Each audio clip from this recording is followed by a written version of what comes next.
Proklamasi.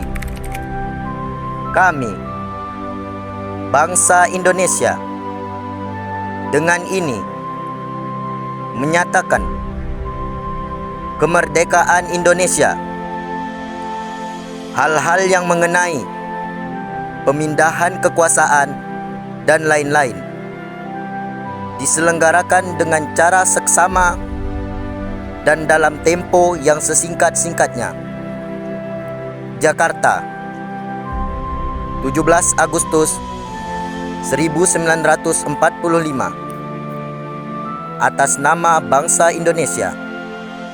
Soekarno Hatta. Sore hari 17 Agustus 1945, Muhammad Hatta didatangi oleh utusan Angkatan Laut Jepang.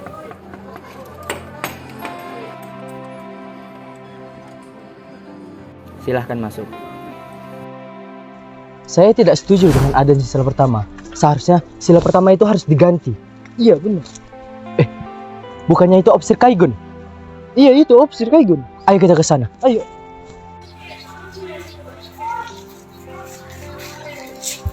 Hei Opsir, kami ingin menyampaikan sesuatu.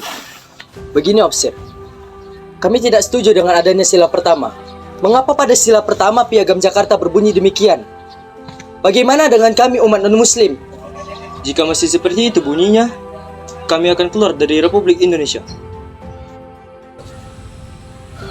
Baiklah, jika itu yang kalian mau, saya akan sampaikan. Jadi, apa tujuan saudara datang kemari? Saya, perwakilan dari petinggi Katolik dan Protestan, ingin menyampaikan bahwa mereka keberatan dengan kalimat menjalankan syariat Islam bagi seluruh pemeluk-pemeluknya.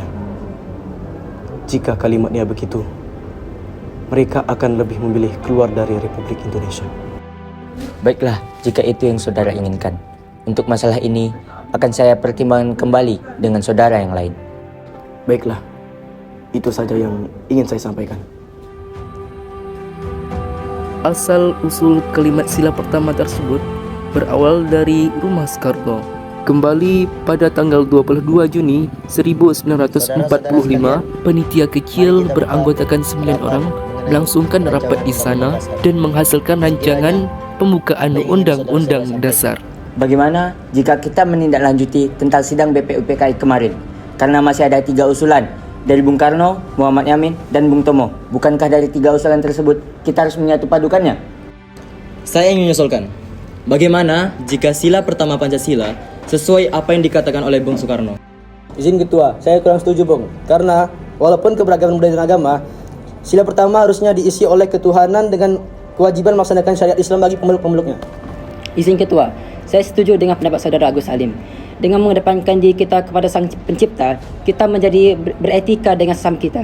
Izin Ketua, saya tidak setuju dengan pendapatnya Wahid Hashim bahwa negara Indonesia sebaiknya tidak berdasarkan keagamaan. Karena kelompok penganut kebangsaan khawatir itu akan membuat orang lain merasa tidak nyaman. Izin Ketua, saya sendiri tidak setuju dengan pendapat Meramis tadi, bahwa negara harus dibentuk berdasarkan agama. Tanpa agama, negara bisa mengabaikan nilai ketuhanan. Saya tidak ingin jika Indonesia ini menjadi negara yang sekuler. Izin Ketua, saya lebih setuju dengan Saudara Maramis. Jika negara Indonesia didasari keagamaan, tentulah agama Islam. Karena sebagian besar penduduknya beragama Islam dan membuat rakyat non-muslim merasa tidak adil. Izin Ketua, saya pribadi lebih setuju dengan apa yang disampaikan oleh Saudara Abdul Kahar Muzakir bahwa nilai ketuhanan itu sangat penting untuk menjadi bagian dasar negara Indonesia. Rapat berlangsung alot, penuh lobi dan manuver.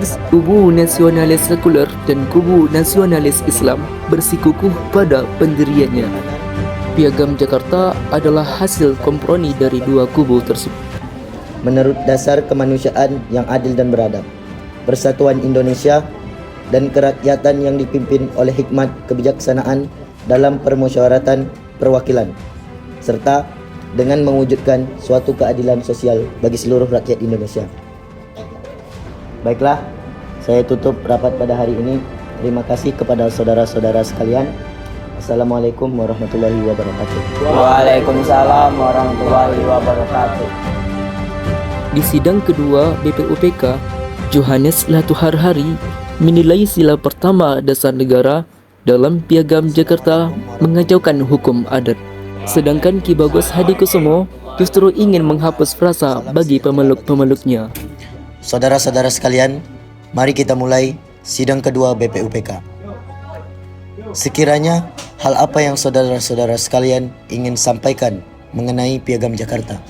Baiklah, saya ingin menyampaikan mengenai sila pertama Piagam Jakarta. Kalimat seperti itu dapat membawa dampak yang bukan kecil terhadap adat istiadat. Saya sangat setuju dengan pendapat Saudara Johannes karena di Indonesia ini tidak hanya Islam saja, namun banyak agama lain yang berada di negeri ini. Namun, apakah ini tidak menimbulkan fanatisme? Karena memaksakan orang untuk sembahyang, memaksakan orang untuk sholat, dan lain-lainnya. Saya berharap kalimat bagi pemeluk-pemeluknya itu dihilangkan saja. Menjadi ketuhanan dengan kewajiban melaksanakan syariat Islam. Saya setuju dengan apa yang disampaikan oleh Ki Bagus, dikarenakan hidup kita diatur oleh syariat Islam.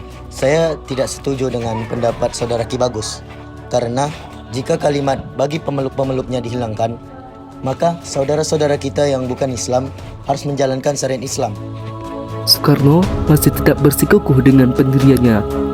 Perubahan sila pertama ini menuai pro dan kontra dari berbagai kalangan. Kembali ke Hatta pada tanggal 18 Agustus 1945, laporan dari Angkatan Laut Jepang membuat Hatta mengajak Tengku Muhammad Hasan Kasmansingo di Mejo yang dimintai Soekarno melobi Ki Bagus Hadikusumo Abdul Wahid Hashim pada tanggal 18 Agustus sebelum PPKI. Pada poin pertama Piagam Jakarta. Baiklah, apakah ada gagasan yang ingin kalian sampaikan? Seperti ini, Bung. Dengan ada penolakan tadi, bagaimana kalau sila pertama Pancasila itu dari ketuhanan dengan kewajiban menjalankan syariat Islam bagi pemeluknya, kita ganti menjadi ketuhanan yang Maha Esa? Saya tidak setuju, Bung, jikalau poin pertama tersebut dirubah. Karena bangsa ini diperjuangkan atas nama umat Islam. Saya setuju dengan pendapat Saudara Tengku Hasan atas redaksi perubahan sila pertama ini. Jadi, saya mengusulkan agar sila pertama ini diubah menjadi ketuhanan yang Maha Esa. Oleh karena itu, saya juga menyetujui perubahan sila pertama tersebut. Saya tetap tidak setuju, Bung, dengan perubahan ini. Karena tetap Indonesia, Republik Indonesia ini diperjuangkan oleh atas nama umat Islam. Tidak bisa begitu, Bung. Indonesia itu terdiri dari beberapa jenis pulau dan juga terdiri beberapa dari suku bangsa, ras, agama, dan juga yang lainnya, Bung. Ki Bagus Hadikusumo masih tetap tidak setuju jika sila pertama diubah.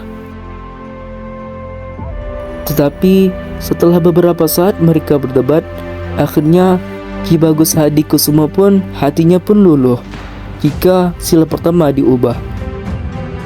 Baiklah, kita mufakat untuk menghilangkan bagian kalimat yang menusuk hati kaum non-muslim itu dan mengganti dengan ketuhanan yang Maha Esa. Baiklah, rapat ini akan kita tutup. Wassalamualaikum warahmatullahi wabarakatuh. Waalaikumsalam warahmatullahi wabarakatuh.